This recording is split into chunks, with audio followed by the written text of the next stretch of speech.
आपने ज़िंदगी भर 1 किलो वज़न उठाया हो, आपको कैसे पता कि आप जिम जाएं और वहाँ 15 किलो का रखा हो तो आप नहीं उठा सकते। पर 1 किलो वाला उठाते उठाते आपको पूरा भरोसा हो जाएगा कि आपकी क्षमता 1 ही किलो की है। अब जब तक वो 15 किलो वाला लाओगे नहीं, कोई उपाय ही नहीं है, कोई तरीका नहीं है जानने का कि 15 वाला भी उठा लोगे भाई। ये जो बाहर के जितने अंधविश्वास दिखाई देते हैं ना, गंडा ताबीज टोना टोटका, वो इसलिए है क्योंकि हमें भीतर अपने बारे में अंधविश्वास है। यही अंधविश्वास है, स्वयं को लेके झूठी मान्यता। मैं 1 किलो वाला हूँ, ये अंधविश्वास है। इस 1 किलो वाले अंधविश्वास से बाहर के जितने अंधविश्वास हैं सब पैदा हो जाते हैं। क्या मैं सचमुच कमजोर हूँ? जगत में आपकी साधारण कामना भी कोई पूरी ना हो तो आप विषय को दोष देते हैं या परिस्थितियों को या संयोगों को दोष दे देते हैं। कुछ चाहिए था वो मिला नहीं तो भीतर कटुता उठती है, और सारी कटुता बाहर की दिशा को प्रेषित रहती है।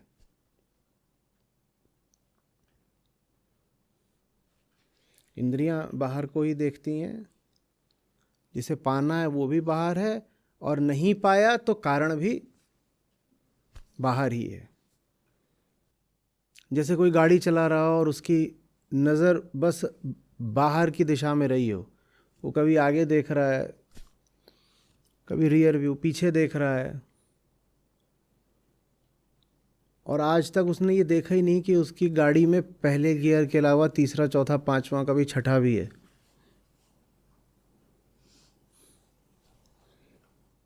और फिर उससे कहा गया ठीक है, थोड़ी देर को जिन भी चीज़ों उसको बाहर देखते ही जाते हो, बाहर कभी सड़क को देख रहे, कभी लोगों को, कभी दुकानों को देख रहे, बोले गाड़ी रोक दो, ज़रा गाड़ी को ही देख लो। और गाड़ी को देखा, भौचक्के रह गए, बोले इसमें इतने गियर हैं? बोले हाँ। बोले आज तक तो ये हमारी गाड़ी 10 और 20 से आगे चलती नहीं थी स्पीड में,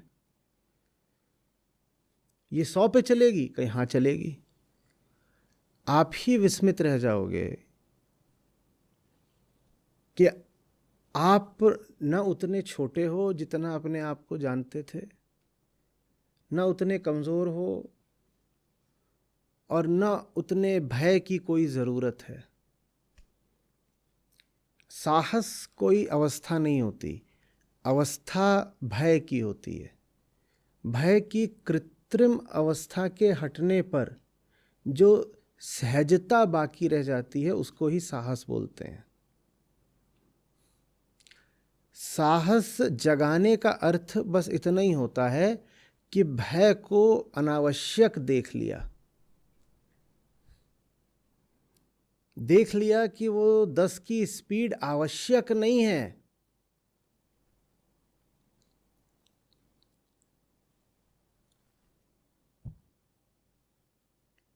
मैं कुछ जानता नहीं था इसीलिए आज तक 10-20 से आगे बढ़ा नहीं तो मेरे ही भीतर क्षमता है 100 और 120 की भी।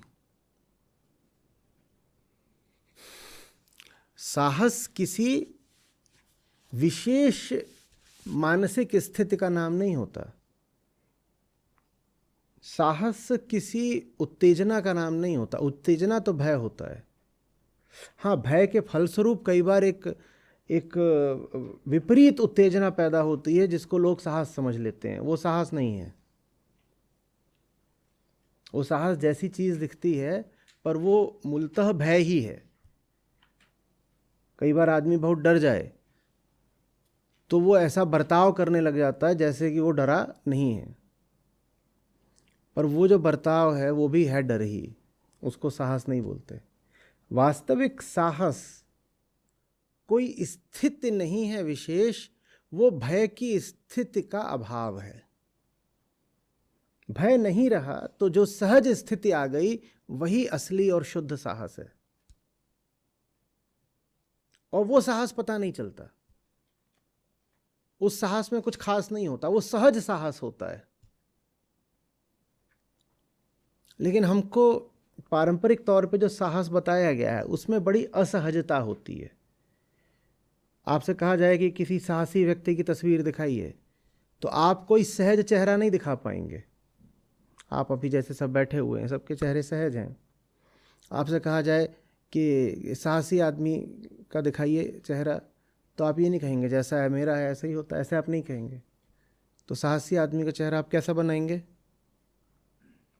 उसके चेहरे पे उत्तेजना होगी, शायद हिंसा होगी, आवेश होगा, है ना? शायद पसीना आप थोड़ा सा दिखाना चाहें, हो सकता है कि कहीं पे थोड़ा एक खून भी दिखा दें, कहीं कुछ कट गया है।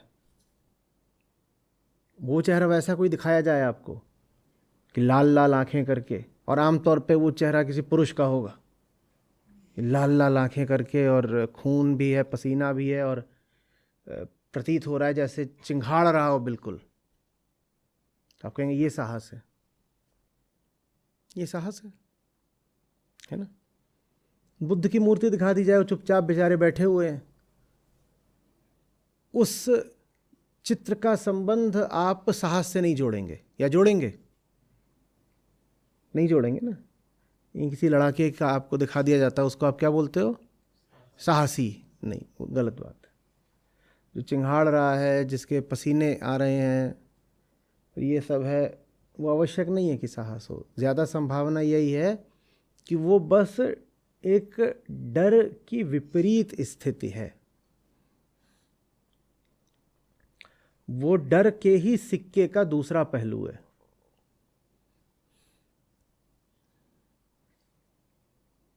वो साहस है जो डर से उपजता है।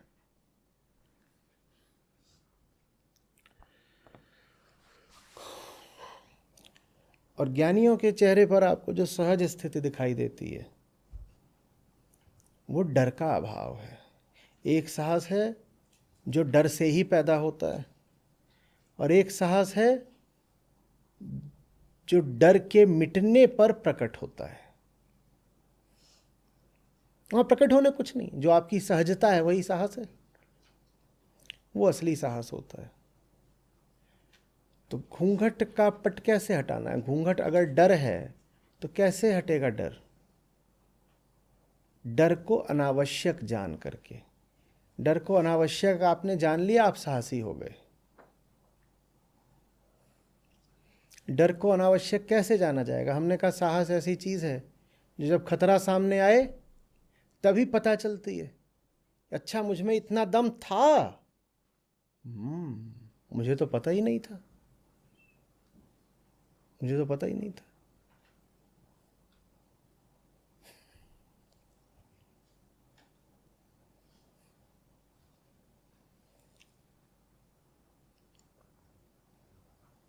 आपके घर में कुल वजन ही 1 किलो का हो, आपने जिंदगी भर 1 किलो वजन उठाया हो, आपको कैसे पता कि आप जिम जाएं और वहां 15 किलो का रखा हो तो आप नहीं उठा सकते? पर 1 किलो वाला उठाते उठाते आपको पूरा भरोसा हो जाएगा कि, कहिए, हाँ, कि आपकी क्षमता 1 ही किलो की है। अब जब तक वो 15 किलो वाला लाओगे नहीं, कोई उपाय ही नहीं है, कोई तरीका नहीं है जानने का कि 15 वाला भी उठा लोगे भाई।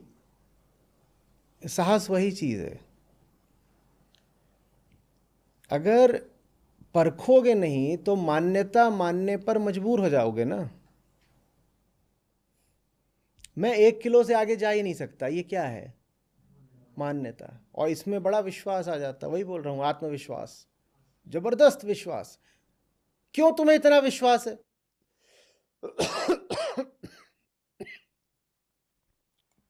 क्योंकि हमारा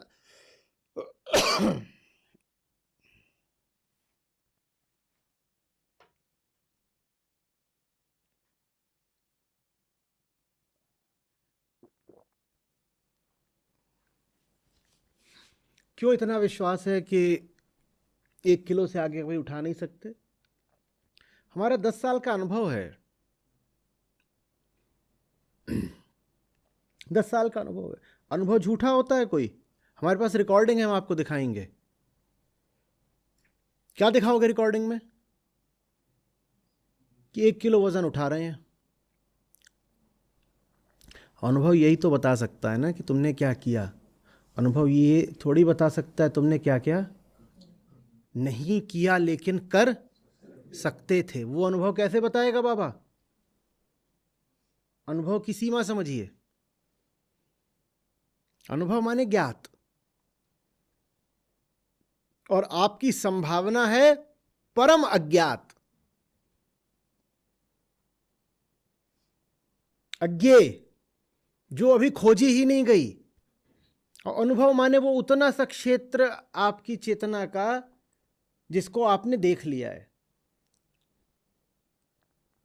और संभावना का अर्थ ही है कि आपके होने का, आपके फैलाव का 99% क्षेत्र तो आपको अभी बिल्कुल पता है ही नहीं। तो फिर अनुभव कैसे पैमाना बन जाएगा सत्य को निर्धारित करने का? अनुभव तो हमेशा ही कितनी सी चीज होगा, बहुत छोटी सी चीज। आपका अतीत का अनुभव किसी भी तरीके से आपकी क्षमता का, आपकी संभावना का, आपकी हस्ती का सूचक नहीं हो सकता।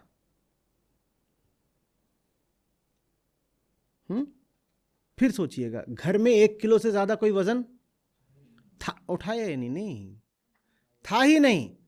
उठाना चाहते भी तो, लेकिन अब 15 साल से 1 ही किलो वजन उठा उठा के भीतर पक्का भरोसा क्या आएगा? मेरी क्षमता 1 किलो। यही घूंघट है। अपने बारे में जो भी मान्यता बना रखी है उसी को घूंघट कहते हैं।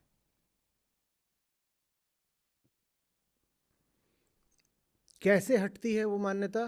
परीक्षण करके जाओ ना, 1 के बाद 2 किलो उठाओ, फिर 5 किलो उठाओ। हो सकता है उठाओ तो पता चले कि 15 तक जा सकते हो, 15 नहीं तो 5 तक तो जा ही सकते हो।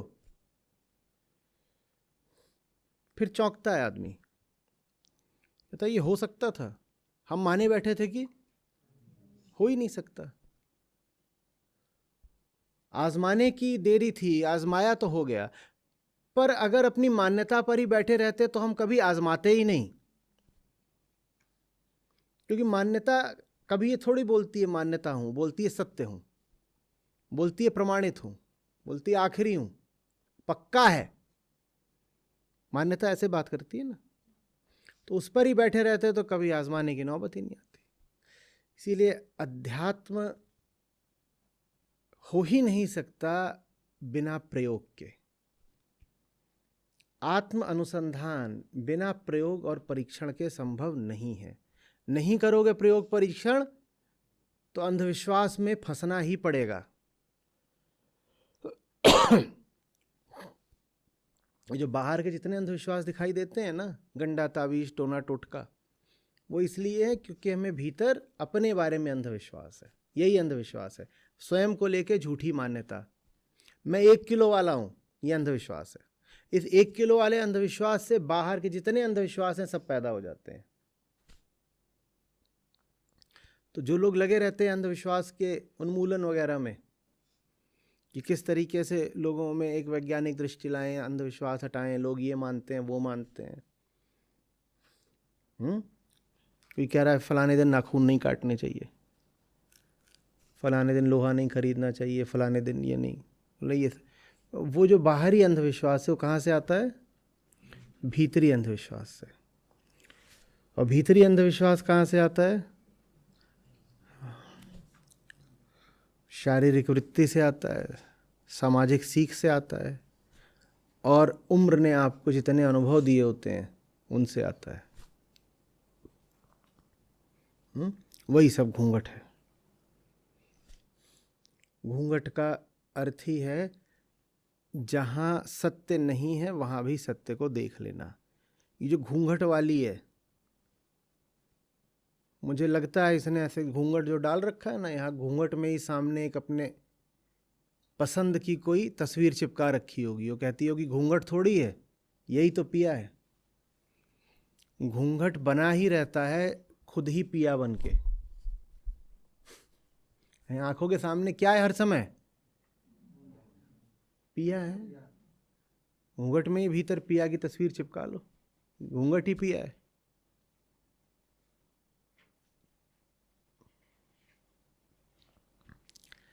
समझ में आ रही है बात?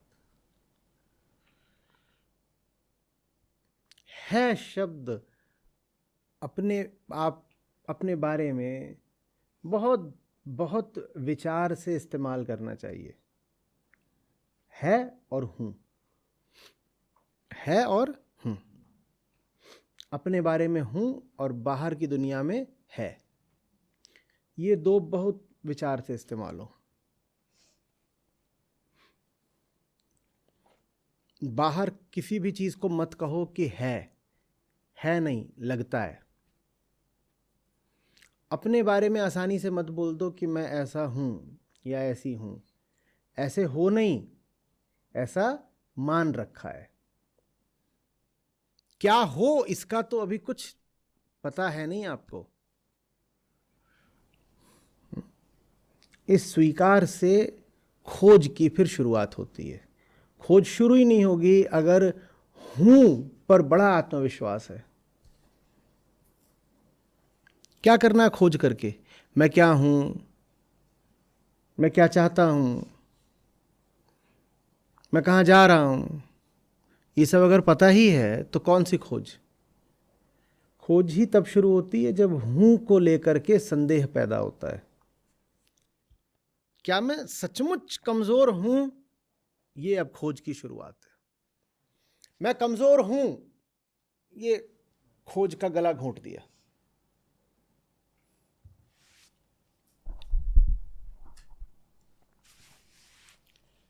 आ रही बात समझ में कुछ?